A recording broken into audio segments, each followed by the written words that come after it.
Hello दोस्तों, अनोखी तरकीब कहानी का भाग 1 में आप लोगों का स्वागत है।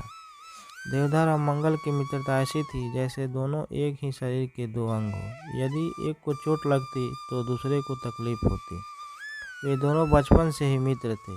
अब उनकी मित्रता इतनी पुरानी हो चुकी थी कि लोग उनकी दोस्ती का उदाहरण देते थे।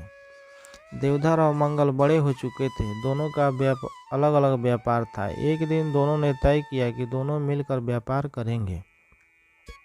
फिर दोनों ने मिलकर व्यापार शुरू कर दिया। उनका व्यापार चल निकला और दोनों खूब अमीर हो गए।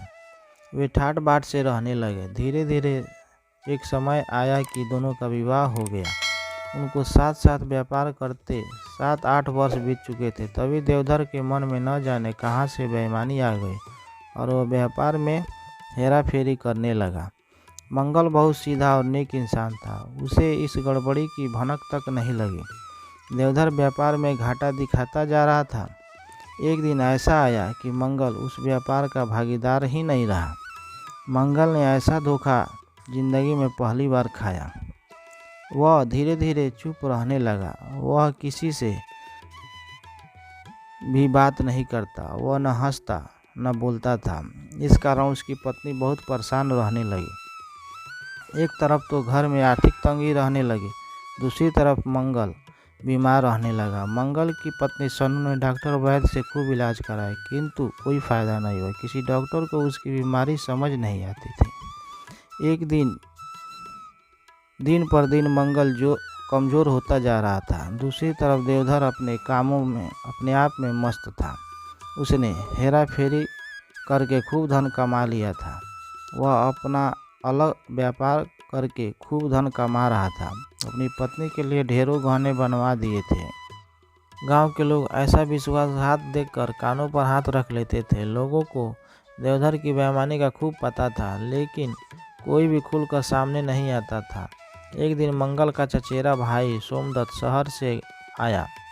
वह मंगल की हालत देखकर हैरान रह गया। मंगल की पत्नी ने चिंतित होते हुए कहा, देवर जी, अपने भैया का कुछ इलाज कराओ।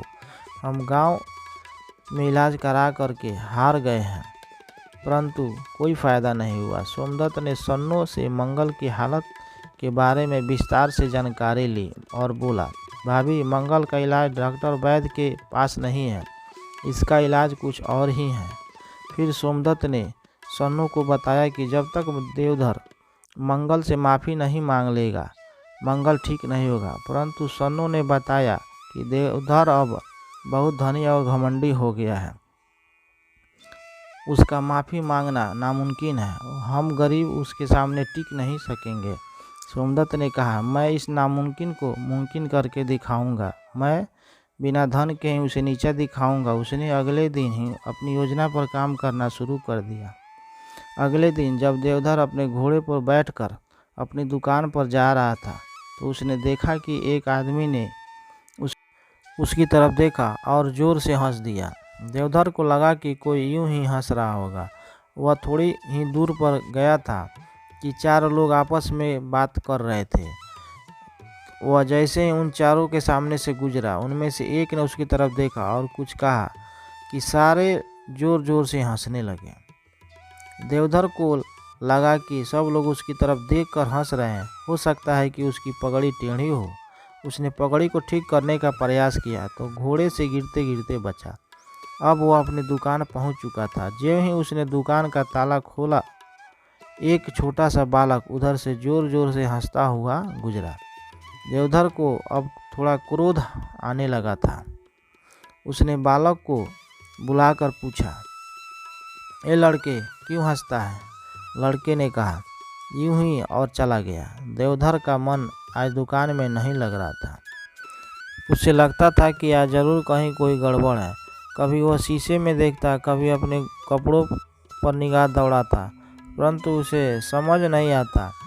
दोपहर को एक दाढ़ी वाला व्यापारी उसकी दुकान पर आया और उससे एक बड़ा सौदा तय कर लिया, परंतु देवधर का ध्यान आज कहीं और था। उस दाढ़ी वाले व्यापारी ने 2-3 बार अपनी दाढ़ी पर हाथ फेरा और देवधर की ओर देखकर जोर जोर से हंसने लगा। फिर बोला, सेठ, सौदा फिर कभी करूँगा। देवधर को लगा कि उसकी दाढ़ी में कुछ लगा है। वह बार बार अपनी दाढ़ी पर हाथ फेरने लगा। जैसे तैसे दिन बीता। आज वह व्यापार में मन नहीं लगा था। उसकी कारण बिक्री भी कम हुई थी। घर जाकर देवधर ने सारी बात अपनी पत्नी को बताई। यह बात सुनकर वह परेशान हो गई। उसके कपड़े पकड़ी, दाढ़ी पर निगाह डाली, सब कुछ ठीक ठाक लगा। इसका दूसरा भाग सुनने के लिए हमारे चैनल को लाइक सब्सक्राइब करिए और नेक्स्ट डे इसका दूसरा भाग पर